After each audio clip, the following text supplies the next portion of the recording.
I suspected my wife was planning a divorce, so I moved my assets to protect myself. 2 weeks later, she sat me down and said we needed to talk. The signs had been building for months. Secret phone calls that ended abruptly when I entered the room. Unexplained absences that she brushed off with vague excuses about errands or meeting friends. Financial accounts that suddenly required new passwords with explanations about security updates that never quite made sense. But what really caught my attention were the small withdrawals from our joint account. Nothing dramatic, just $50 or $100, here and there, always with explanations that sounded reasonable in the moment. I needed cash for the parking meter. The coffee shop's card reader was broken. Individual incidents that meant nothing but together painted a picture of someone quietly preparing for something. My gut told me something was very wrong.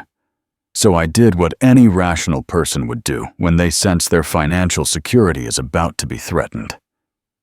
I consulted my lawyer friend about asset protection options and moved everything I'd worked for into an uncontested trust with my mother as the trustee.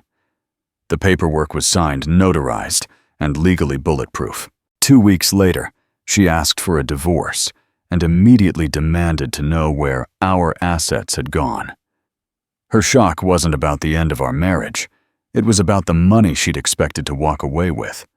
Our marriage hadn't always been this way. When we first met 8 years ago, we'd built our financial success together through careful planning and hard work. I'd started a consulting business that grew steadily, made smart investments in real estate and the stock market, and saved aggressively for our future. We'd accumulated a substantial portfolio, enough for early retirement, if we wanted it, enough for financial security that most people could only dream of. The business took off faster than either of us expected, and by our 5th year of marriage, we were comfortable in ways that felt almost surreal after my modest childhood. Investment accounts, rental properties, retirement funds. I'd built everything we had from nothing, but something started changing about 2 years ago. The woman who used to discuss every financial decision with me began making unilateral choices about our money. She'd transfer funds between accounts without mentioning it, open new credit cards in her name only, and change online banking passwords with explanations about security improvements that never quite added up. Our conversations about money became one-sided. Where we used to plan together, she started talking about what I deserve and what I've contributed in ways that felt oddly possessive. Joint decisions became her decisions that she'd inform me about later. Family gatherings became opportunities for her to discuss our finances with relatives I barely knew, sharing details that felt inappropriate and calculating. She started treating our money like her money. What really concerned me was the influence of certain friends who'd appeared in her life around the same time these changes began. Jake, who seemed to have opinions about divorce settlements despite never being married himself. Lisa, who'd recently gone through her own contentious divorce and seemed eager to share tactical advice. Emily, who worked in family law and would join these conversations with professional insights that felt too specific to be casual. These weren't random friendships. They felt coordinated. The timing was too convenient. The expertise too targeted, the conversations too strategic. When I'd try to join these discussions, the topics would shift immediately. When I'd ask about the advice she was getting, she'd become defensive about her right to have female friends who understand my situation. What situation? We hadn't discussed any marital problems. We weren't in couples therapy. We hadn't talked about separation or divorce. But somehow she had a situation that required legal and financial advice from friends who specialized in extracting maximum value from failing marriages. Something about her confidence felt calculated. The final confirmation came when I started paying closer attention to our banking activity. Those small withdrawals I'd been noticing weren't random at all.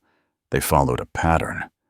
always in amounts just under the threshold that would trigger account alerts always on days when I was busy with client meetings and unlikely to check our accounts immediately. When I pulled 3 months of bank statements, the pattern became undeniable. She'd been systematically moving cash out of our joint account and into accounts I couldn't access. Credit card statements showed expenses I didn't recognize, consultations, filing fees, retainer payments to legal services. There were charges to family law offices, financial planning consultants who specialized in asset protection during life transitions, and even a private investigator who apparently specialized in marital asset discovery.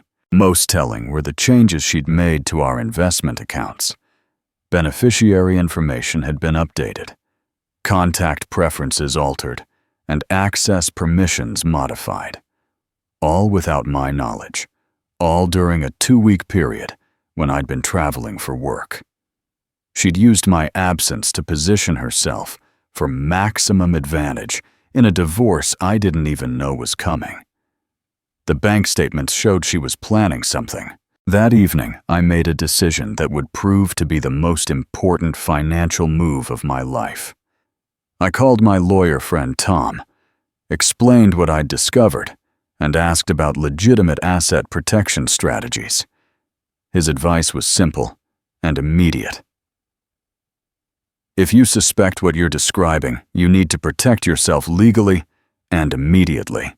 Within 48 hours, we'd created an uncontested trust with my mother as the trustee. Every investment account, every piece of real estate, every asset I'd built during my career was transferred into legal protection. The documentation was thorough, properly notarized, and completely defensible under state law. Tom made sure everything was ironclad. No loopholes, no vulnerabilities, no way to challenge the transfers as fraudulent or improper. The paperwork was completed on a Wednesday. I moved my assets the day before she filed. Thursday evening, she sat me down in our living room with a serious expression I'd rarely seen before. "We need to talk," she said. And my first thought was that she'd somehow discovered the asset transfers. But what came next proved my protective instincts had been absolutely correct. "I've been thinking about our marriage, and I don't think this is working anymore," she began, her voice steady and rehearsed. "I want a divorce, and I think we should handle this amicably. I've already spoken to an attorney about the process, and he says we can have everything finalized within 60 days if we cooperate on the asset division." The speed was breathtaking. No marriage counseling suggestions, no trial separation, no attempt to work through whatever problems she claimed existed. Just a direct move to divorce with a timeline that suggested months of planning. But what really revealed her true motivations were the immediate demands that followed. She wanted the house, half of all investment accounts, alimony payments, and a lump sum settlement that would have left me with barely enough to start over. She didn't want a divorce. She wanted a payday. Her confidence crumbled the moment I mentioned the asset protection. "Actually, there might be some complications with the asset division you're planning," I said calmly. "I moved our assets into a trust structure for protection." The transformation was immediate and telling. The composed woman who'd just delivered a practiced divorce speech became someone I barely recognized. "What do you mean, moved our assets? You can't just move assets without my permission. Those are marital assets. I have rights to half of everything." Her rage wasn't about the end of our marriage or the emotional trauma of separation. She wasn't upset about losing our partnership or the life we'd built together. She was furious about money she'd already counted as hers financial security. She'd planned to walk away with a payday that had just evaporated. Her rage proved this was about money, not marriage. But the most revealing aspect was how quickly her legal team responded to the asset protection news. Within hours of our conversation, I received a formal letter from her attorney demanding full disclosure of all asset transfers, threatening legal action for fraudulent conveyance, and insisting that any asset protection measures were invalid because they'd been implemented in anticipation of divorce proceedings. The letter was far too detailed and legally sophisticated to have been drafted overnight. It referenced specific statutes, cited relevant case law, and included language that suggested they'd been preparing for exactly this scenario. Her attorney knew about asset protection challenges because they'd already discussed the possibility that I might try to protect myself. The aggressive legal posturing, the immediate threats, the coordinated response. It all pointed to months of planning and preparation. She wasn't just leaving, she was executing a plan that had been carefully constructed with legal advice and strategic timing.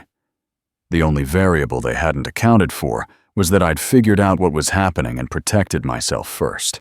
Thursday evening, she sat me down in our living room with a serious expression I'd rarely seen before. "We need to talk," she said, and my first thought was that she'd somehow discovered the asset transfers. But what came next proved my protective instincts had been absolutely correct. "I've been thinking about our marriage, and I don't think this is working anymore," she began. Her voice steady and rehearsed. "I want a divorce, and I think we should handle this amicably. I've already spoken to an attorney about the process, and he says we can have everything finalized within 60 days if we cooperate on the asset division." The speed was breathtaking. No marriage counseling suggestions, no trial separation, no attempt to work through whatever problems she claimed existed. Just a direct move to divorce with a timeline that suggested months of planning. But what really revealed her true motivations were the immediate demands that followed. She wanted the house, half of all investment accounts, alimony payments based on my contributions to building our wealth, and a lump sum settlement that would have left me with barely enough to start over. She didn't want a divorce. She wanted a payday. Her confidence crumbled the moment I mentioned the asset protection. "Actually, there might be some complications with the asset division you're planning," I said calmly. "I moved our assets into a trust structure for protection." The transformation was immediate and telling.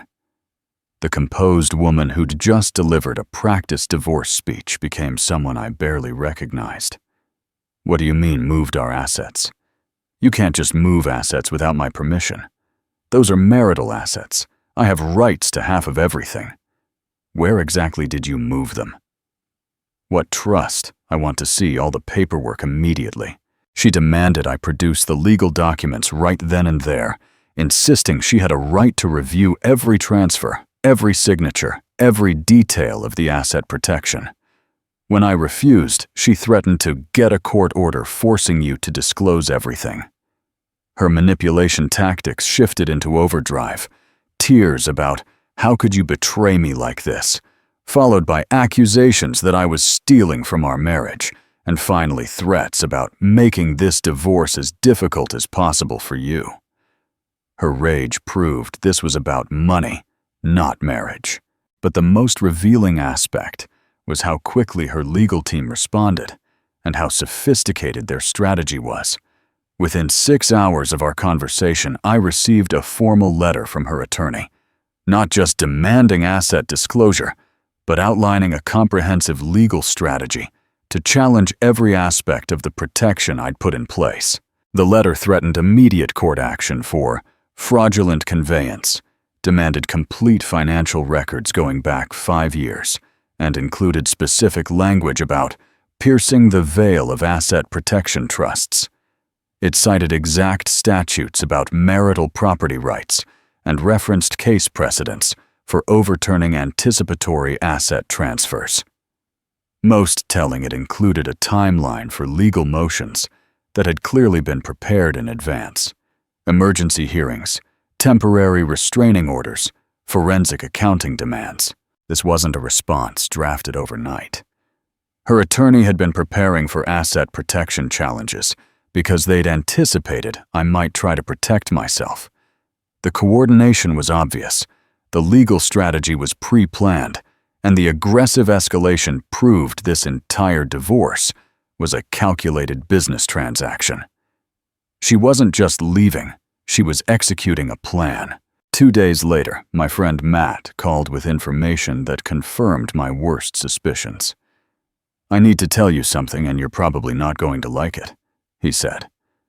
"I was at Jake's apartment last weekend, and I overheard part of a phone conversation he was having. He was talking to your wife about financial planning and divorce strategy.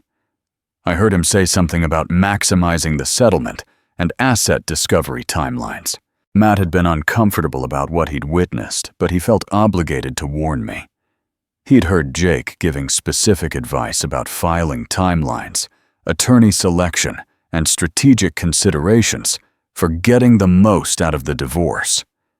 The conversation included references to my business assets, investment accounts, and even speculation about hidden assets that might need to be uncovered through legal discovery. Matt told me what he'd overheard about the plan, but the real evidence came when Matt showed me screenshots he'd managed to capture from Jake's phone during a gathering where Jake had been carelessly scrolling through messages. The text conversations between my wife and Jake were detailed, strategic, and devastating.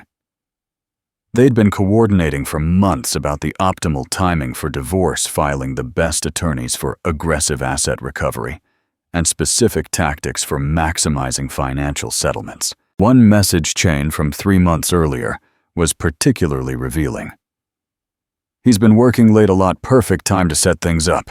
Attorney says we need to document everything about his business income and find any hidden assets before filing.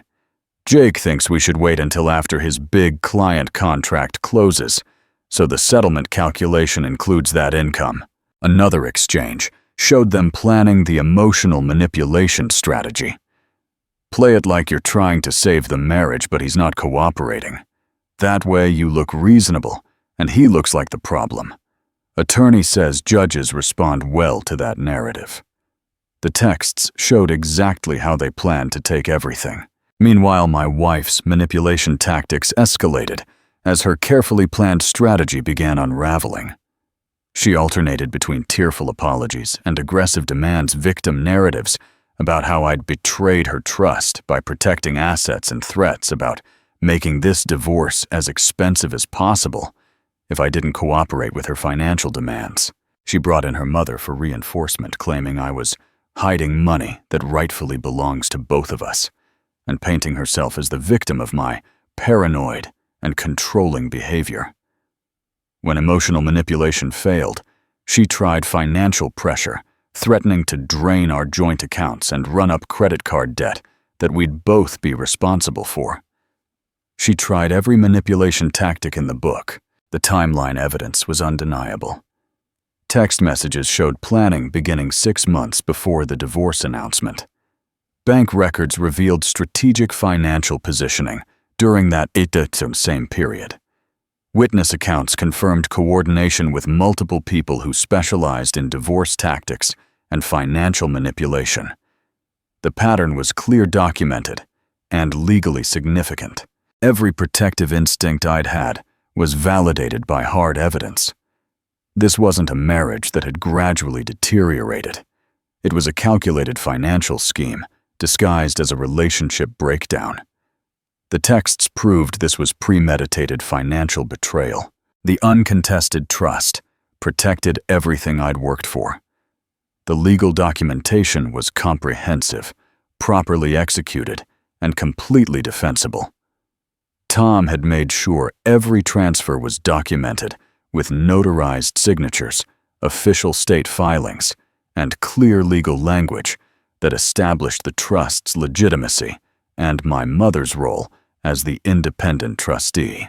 The trust documents included detailed asset inventories, transfer dates, and legal justifications that would withstand any court challenge. The timing was clearly established as occurring before any divorce. Filing the asset values were properly appraised and documented, and the trust structure followed established legal precedents for legitimate asset protection. Most importantly, the trust was uncontested, meaning it was established for legitimate purposes with proper legal oversight, not as a fraudulent attempt to hide assets from marital division. Every transfer was legal documented and uncontested. The text message evidence was even more damaging to my wife's narrative than I'd initially realized. When Matt provided the complete screenshot collection, the scope of the coordination became clear. The messages weren't just casual conversations. They were detailed strategic planning sessions that had been going on for over 6 months. One conversation from 4 months earlier showed her discussing specific asset values with Jake. He doesn't know I've been tracking the investment accounts. The retirement funds alone are worth almost $800K, and that doesn't include the business valuation or the rental properties. Jake thinks I should get at least 60% since I supported his career development. Another exchange revealed the calculated nature of her emotional manipulation. Attorney says I need to document him being unreasonable about finances and unwilling to work on the marriage. Going to start picking fights about money and see if I can get him to say something I can use later. The messages included coordination with Emily about legal tactics, discussions with Lisa about divorce success stories, and even planning about how to present herself as the victim of financial abuse. The messages proved she'd been planning this for months. The witness evidence was particularly powerful because it came from multiple independent sources who had no reason to lie or exaggerate. Matt provided written testimony about what he'd overheard at Jake's apartment, including specific quotes about maximizing the settlement and asset discovery strategies. His account included dates, times, and details that corroborated the text message timeline. Lisa, one of our mutual friends, came forward with her own observations about my wife's behavior over the past year. She'd noticed the secretive phone calls, the sudden interest in divorce law, and the way my wife had started asking inappropriate questions about our finances during social gatherings. Lisa had found it odd that my wife would discuss private financial details with virtual strangers, but now it made perfect sense as part of a broader information gathering strategy. Even Emily, who worked in a different area of law, had noticed my wife's increasingly specific questions about divorce proceedings, asset division, and legal strategies for getting what you deserve in divorce settlements. 3 friends confirmed what I'd suspected all along. The financial evidence painted a clear picture of systematic preparation for asset seizure versus my transparent approach to building our wealth. While I'd been openly documenting every business success investment gain and financial milestone, she'd been secretly mapping our assets for extraction. Her bank statements showed small strategic withdrawals that aligned perfectly with legal consultation fees, private investigator retainers, and other divorce preparation expenses. My financial records showed consistent, transparent building, business income, properly reported investment gains, openly shared, and all major financial decisions discussed and documented together as a married couple. Her records showed a pattern of secret coordination, strategic positioning, and calculated preparation for financial betrayal. The contrast was stark. I'd built our wealth openly and legitimately, while sharing every success with my spouse. She'd been secretly preparing to take as much as possible, while pretending to be a committed partner. The evidence showed years of my transparent financial partnership, contrasted against months of her secret manipulation and planning. When I compiled everything, the legal protection documentation, the text message, evidence, the witness testimonies, and the financial behavior analysis, the story became undeniable. This wasn't a marriage that had gradually deteriorated and ended in divorce. This was a calculated financial extraction scheme that had been planned and executed with legal advice, strategic coordination, and cold calculation. Every protective measure was about to be justified. With mediation scheduled in 2 weeks, I methodically organized every piece of evidence that proved my asset protection was both necessary and legal. Tom helped me create a comprehensive presentation that included the trust documentation, witness statements, text message evidence, and financial records that showed the timeline of my wife's planning versus my protective response. We organized everything chronologically to demonstrate that my actions were defensive reactions to her offensive planning, not aggressive attempts to hide marital assets. I prepared to prove every protective action was necessary. My wife, meanwhile, doubled down on her legal challenges to the asset protection. Her attorney filed motion after motion demanding that the trust be dissolved, the assets returned to marital property status, and the transfers declared fraudulent. They tried to argue that my knowledge of her divorce planning made the asset protection illegitimate, despite the fact that legitimate self-protection is exactly why asset protection laws exist. Her legal team attempted to characterize my defensive measures as anticipatory breach of marital duties and fraudulent conveyance in contemplation of divorce. They demanded forensic accounting, claimed I had hidden additional assets, and insisted that the trust structure was designed specifically to defraud her of her marital rights.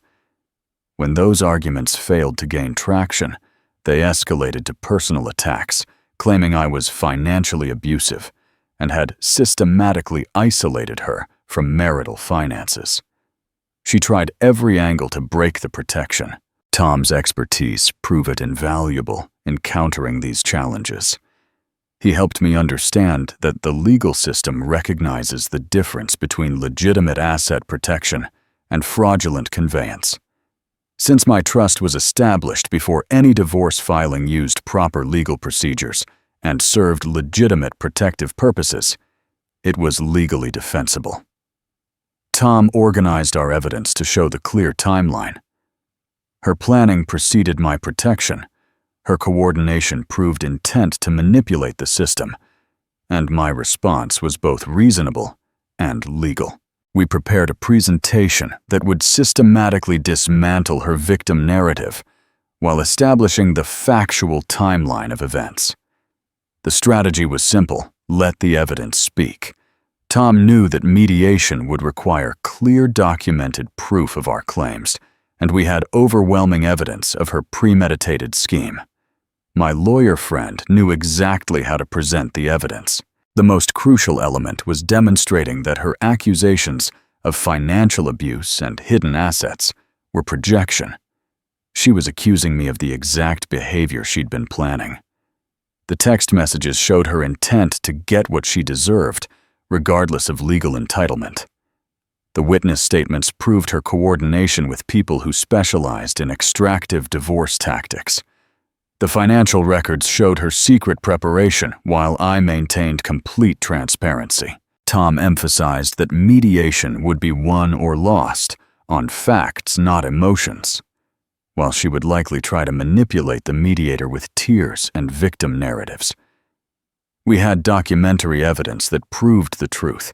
The text messages alone would destroy her credibility, but combined with witness testimony and financial evidence, her scheme would be completely exposed. Everything was ready.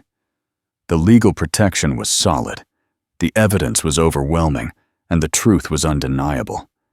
Mediation would prove who the real manipulator was. Wife's divorce scheme backfired when the evidence came out.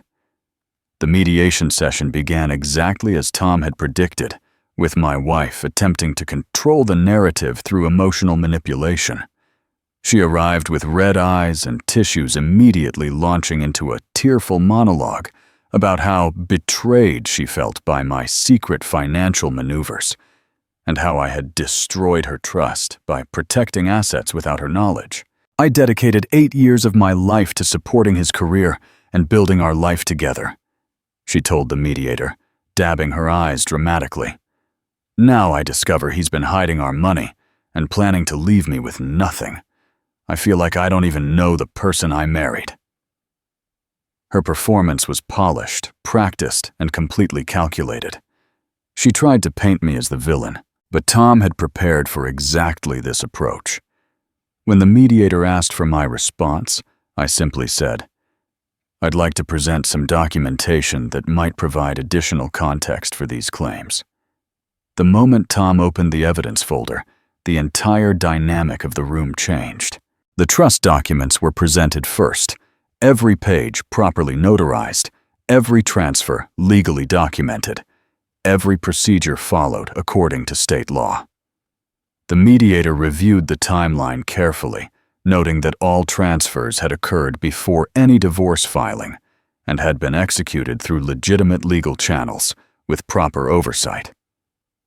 The evidence spoke louder than her tears. Then came the text messages. Tom had organized them chronologically, starting with messages from 6 months before the divorce announcement. The mediator's expression shifted dramatically as he read my wife's coordination with Jake about maximizing the settlement and asset discovery strategies. Her messages about tracking my income planning legal tactics and coordinating the timing of her divorce filing painted a picture of calculated financial manipulation. "Attorney says we need to document everything about his business income and find any hidden assets before filing," one message read. "Jake thinks we should wait until after his big client contract closes, so the settlement calculation includes that income." Another exchange showed her planning emotional manipulation. "Play it like you're trying to save the marriage, but he's not cooperating. Judges respond well to that narrative." The mediator saw the coordination for what it was. The witness statements were devastating to her credibility. Matt's written account of overhearing the financial planning conversations. Lisa's observations about inappropriate questions regarding our finances, and Emily's testimony about my wife's sudden interest in divorce law and asset division strategies. 3 independent witnesses had documented her behavior over months of planning. When the mediator asked my wife to respond to the evidence, her composure completely cracked. "Those messages are taken out of context," she protested. "I was just trying to protect myself because I suspected he was planning to leave me." But when pressed for evidence of this suspicion, she had nothing. No documentation, no witnesses, no financial records showing any hidden assets or secretive behavior on my part. The mediator's questions became increasingly pointed. "Mrs. Johnson, these messages show detailed planning going back 6 months. Can you explain why you were discussing asset discovery strategies and settlement maximization if you were simply trying to save your marriage?" Her answers became contradictory, defensive, and increasingly desperate. Legal protection trumped emotional manipulation. The final blow came when the mediator reviewed our complete financial history. My records showed consistent transparency. Every business transaction properly documented, every investment decision shared, every major purchase discussed. Her records showed the strategic withdrawals, the legal consultation fees, and the coordination payments that aligned perfectly with the text message timeline. Based on the evidence presented, the mediator concluded, "It appears that Mr. Johnson's asset protection measures were a reasonable response to a documented threat to his financial security. The trust transfers appear to be legitimate protective actions rather than attempts to hide marital assets. Furthermore, the evidence suggests a pattern of premeditated planning by Mrs. Johnson that undermines her claims of good faith in these proceedings. The mediation outcome was everything Tom had promised. The trust was validated as legitimate asset protection. My wife's demands for half of the protected assets were denied, and her claims of financial abuse were dismissed as unfounded. The settlement reflected only the assets that remained in marital property, essentially giving her exactly what she would have received if she'd approached the divorce honestly instead of trying to manipulate the system. As we left the mediation office, my wife's attorney looked defeated, and she looked furious. 8 months of planning, coordination, and manipulation had not only failed, but had been completely exposed in an official legal proceeding. The mediator saw exactly who was trying to manipulate whom. The final divorce settlement reflected exactly what my asset protection had been designed to achieve. My wife received her fair share of the assets that had remained in marital property, our joint savings account half the value of our primary residence, and her portion of the retirement accounts that hadn't been transferred to the trust.